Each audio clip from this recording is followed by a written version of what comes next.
धन धन सतगुरु तेरा ही आसरा। मैं अमर सिंह बिश्नोई, गांव जुटोला।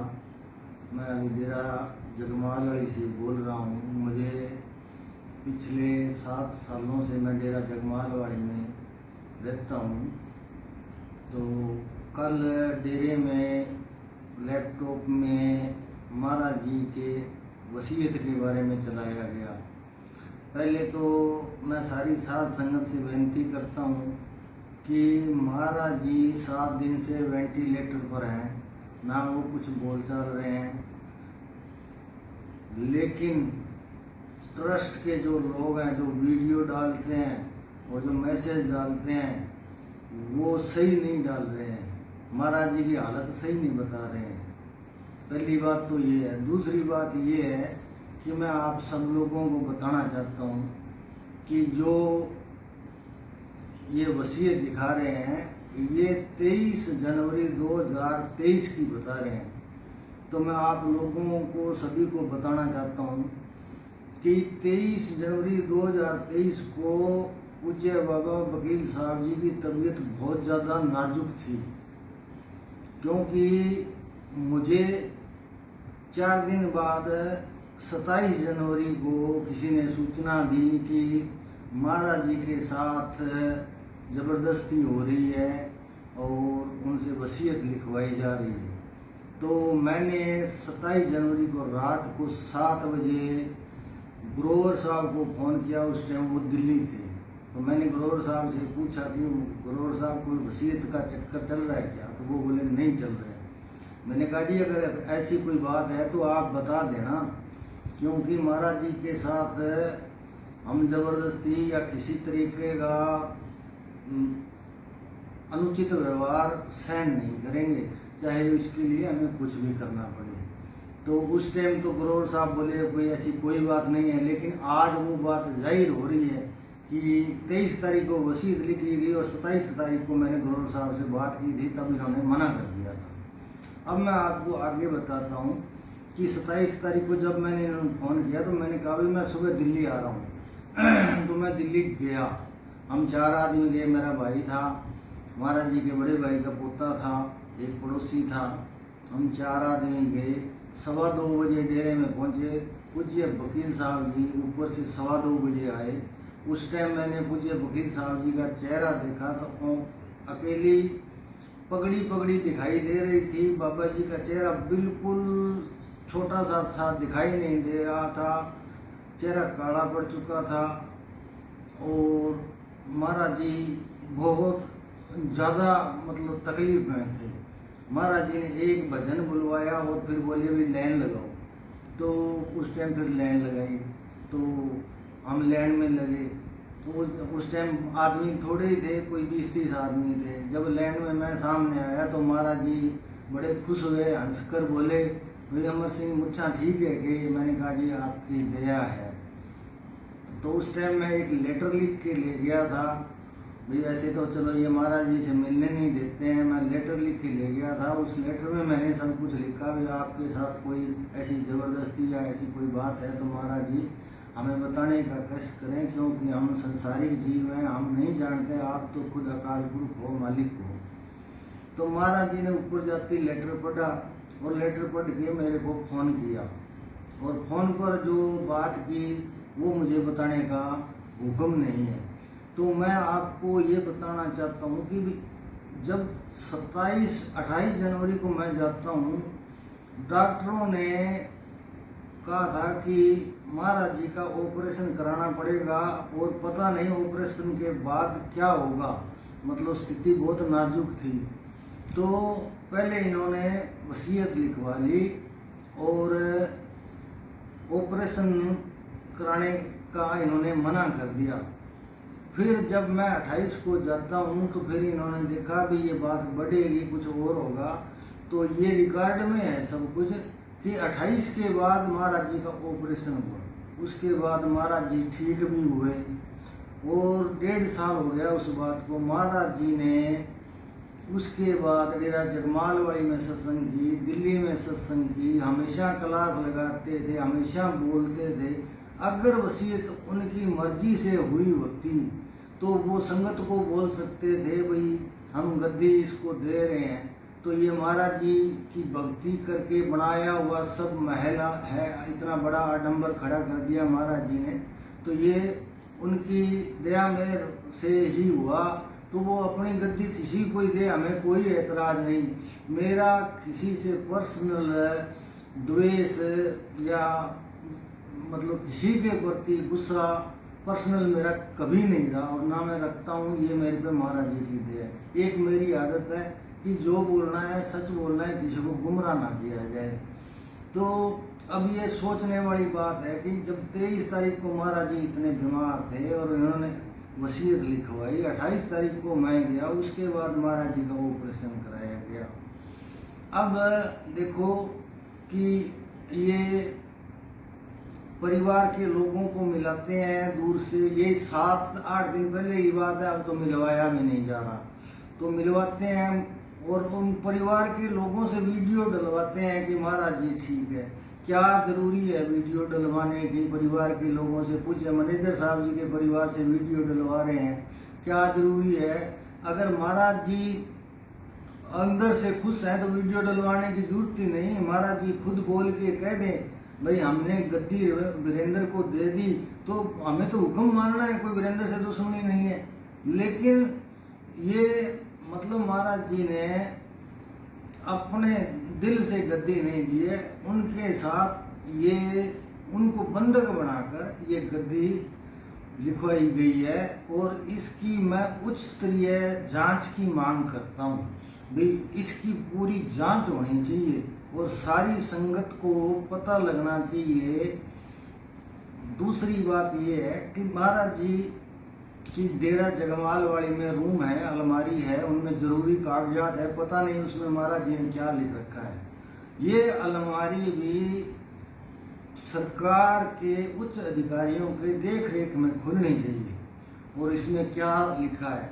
और उससे पहले अब देखो कि माहौल बनाया जा रहा है कि कोई मतलब संगत विद्रोह ना कर दे, ये ना कर दे, तो उसके लिए वीरेंद्र ने प्रशासन से बात की है भाई यहाँ पुलिस की व्यवस्था की जाए। एसडीएम और पुलिस 2 दिन हो गए डेरे में चक्कर लगा के जाते हैं, ऐसा करने की क्या जरूरत थी? पूज्य मस्ताना जी अनपढ़ फकीर थे, लेकिन उन्होंने अभी पूज्य मैनेजर साहब जी का नाम लिया भी हमारे बाद है काम मैनेजर के हवाले।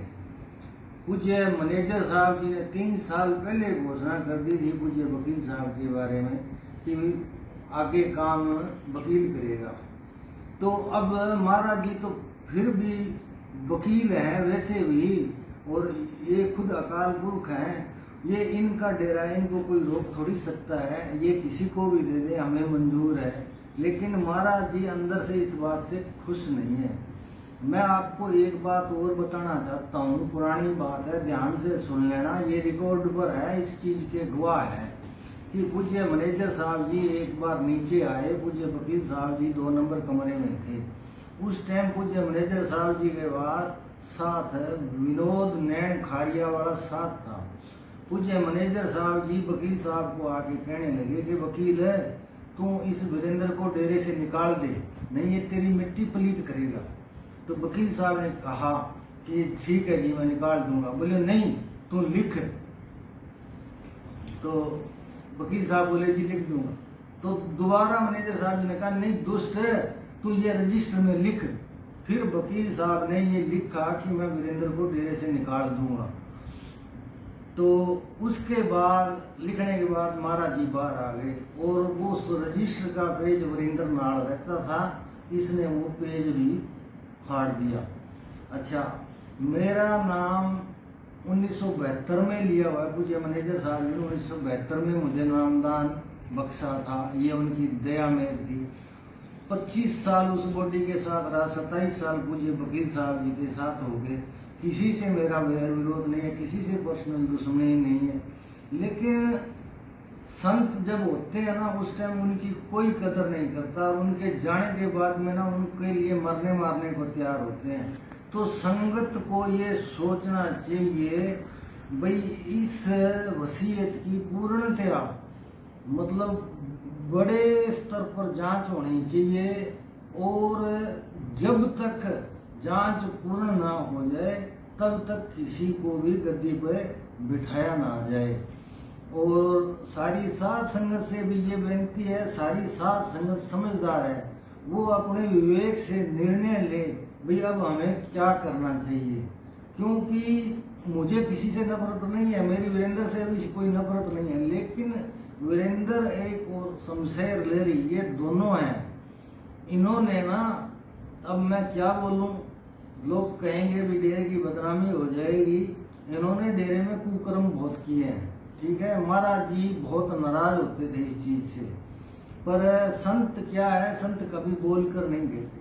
समस्त अंग्रेज की खाल उतार दी थी, पलटू को जिंदा जला दिया था, ईसा मसीह को सूली चढ़ा दिया था, गुरु तेग बहादुर की गर्दन उतार दी थी। वो कहते हैं तेरा भाना मीठा लगे।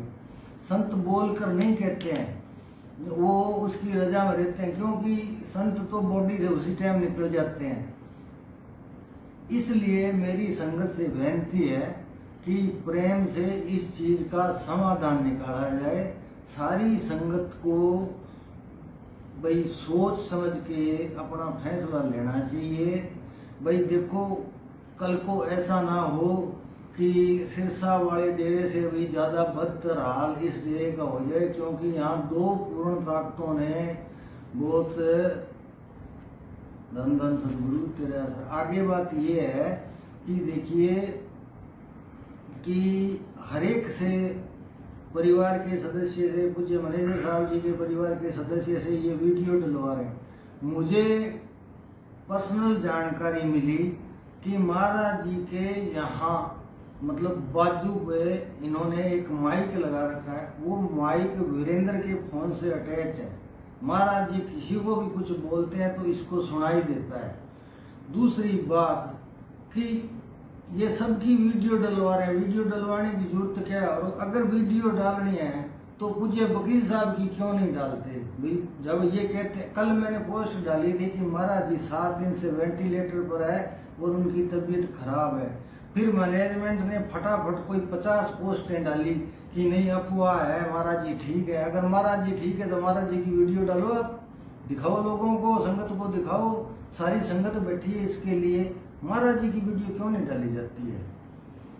और मैं आपको 1980 का पूज्य मैनेजर साहब जी का एक वचन बताना चाहता हूँ कि 1980 में मैं सुबह सुबह डेरा जगमालवाड़ी गया, तो उस टाइम ना बाहर ये कॉलोनी बन रही थी, इनकी नींव भरी जा रही थी। तो पूज्य मैनेजर साहब जी और राजा जी और गुरदास जी बाहर आए, तो मैं अकेला बाहर खड़ा था गेट के आगे। तो पूज्य मैनेजर साहब भी कहने लगे, बेईमान तू कदों आया। मैंने कहा जी अभी आया, गर्मियों के दिन थे। तो पूज्य मैनेजर साहब जी, राजा जी और गुरदास जी जो आगे थड़ा बनाया उसके दूसरी साइड आके मेरे को कहने लगे कि भाई अमर सिंह तू किसका चेला बनेगा। तो मैंने कहा महाराज जी मैं तो आपका ही हूँ। तो महाराज जी खुद बोले नहीं, तेरे को वकील का चेला बनाएंगे। फिर महाराज जी ने खुद 2 आवाज पूज्य वकील साहब को लगाई, ये 2 नंबर में थे, इनको सुनाई नहीं दिया। फिर राजा जी को भेजा कि जा भाई वकील को बुला के लिया। फिर वकील साहब आ गए, वकील साहब हाथ जोड़ के पास खड़े हो गए, तो कहने लगे भाई सुन भाई वकील है, आज तो ये अमर सिंह तेरे वाले है। तो वकील साहब हाथ जोड़ के कहने लगे कि जी ठीक है। फिर मेरे को कहने लगे भाई अमर सिंह है, सारी उम्र ऐसे वकील का पल्ला ना चढ़ी ते एदे नाल रही। तो मेरे को वो वचन बार बार याद आता है, बार बार। अच्छा एक बात मैं साथ संगत को और बताना चाहता हूँ, भाई मैं कोई झूठी बात नहीं करूँगा, मेरा किसी से द्वेष नहीं, ना द्वेष अंदर रहता है, ये मेरे सदगुरु की दया है मेरे पर। और दूसरी आदत मेरी है, मेरे से सच कहे बिना भी नहीं रहा जाता। दूसरी इससे आगे आता है, जो बात कहनी है मैं वो मुंह पे कह देता हूँ, अगला से गुस्से हो और से ना हो। दूसरी बात, अब ये तैयारी कर रहे हैं प्रशासन को, ये सोच रहे हैं अभी प्रशासन सारा जिम्मा ले ले, हमें जोर ना आए। तो इनको डरने की क्या जरूरत है। अगर सही थी ये बात, सही वसीयत हुई थी, तो फिर इनको डरने की क्या जरूरत है, ऐसा करने की क्या जरूरत है। सतगुरु वो तो अकाल पुरख है, सब में बैठा है ना। तो उन सतगुरु पे विश्वास नहीं। अच्छा, लास्ट बात ये है कि ये वसीयत दिल्ली में एक कमरे के अंदर बनाई गई, वहाँ वकील साहब को पास बिठाया गया। वकील साहब तो बंधक थे, वो बोल गए। ये तो सब कुछ संगत में भी हो सकता था, संगत के सामने कहलवा देते, कह देते वकील साहब। वकील साहब क्यों नहीं बोले? वो अकाल पुरख खुद जानते हैं कि ये सिस्टम सही नहीं है, इसलिए महाराज जी ने किसी को भी नहीं बोला। तो मेरा साथ संगत से अपील है कि अपने विवेक से सभी निर्णय ले। और दो जहान के मालिक बॉडी में बैठे हैं और ये कहते हैं कि आज महाराज जी सही है, आज सुधार है, तो महाराज जी की वीडियो क्यों नहीं डालते?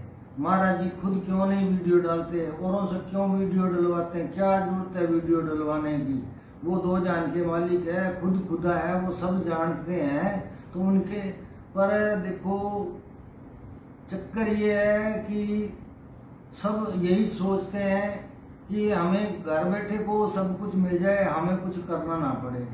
तो देखो इतने बड़े संत बड़ी मुश्किल से मिलते हैं, ये तो कभी कभार आते हैं, इतनी बड़ी ताकत। तो संगत से मेरी अपील है, अपने विवेक से निर्णय ले सभी मिलकर अच्छी तरह। और मेरी मांग लास्ट में फिर ये है कि इस वसीयत की पूर्णतः जांच होनी चाहिए बड़े स्तर पर। और महाराज जी जगमालवाड़ी में डेरे में महाराज जी का कमरा खोला जाए, अलमारी खोला जाए, ये बड़े अधिकारियों के निगरानी में खोला जाए, ताकि असल पता चले कहानी क्या है। अच्छा, आज की बात बताता हूँ मैं आपको। आज 29/7/2024 है। आज मैं डेरे जगमालवाड़ी में ग्रोवर साहब के पास गया, उनसे धन धन सतगुरु बुलाए, उनकी हालचाल पूछा, तबीयत पूछी। फिर मैंने उनसे पूछा जी महाराज जी का क्या हाल? तो ग्रोवर साहब कहने लगे भाई 7 दिनों का तो मुझे पता नहीं, उससे पहले का पता है। तो आप ये सोचिए, कल मैंने पोस्ट डाली थी भी महाराज जी की तबीयत ठीक नहीं है, तो कल इन्होंने पोस्ट डाली मैनेजमेंट ने कि महाराज जी की हालत में इम्प्रूव हो रहा है। तो जब 7 दिनों का पता ही नहीं है इनको, और कल इन्होंने जब वसीयत चलाई तो तब इनको पता नहीं था भी महाराज जी की स्थिति क्या है। संगत को क्यों गुमराह किया जा रहा है? जिस संगत ने इतने भजन सिमरण किया है, जो संगत प्रेम से जुड़ी है संतों के साथ, उनके दिल से खिलवाड़ ना किया जाए। और मैं बार बार ये मांग करता हूँ कि इसकी ये वसीयत महाराज जी के मर्जी से नहीं हुई है, ये जबरदस्ती हुई है। उनको ब्लैकमेल किया गया, उनको बंधक बनाया गया है। इसकी जांच की जाए पूर्णतः और सारी संगत साथ दे। धन धन सतगुरु तेरा ही।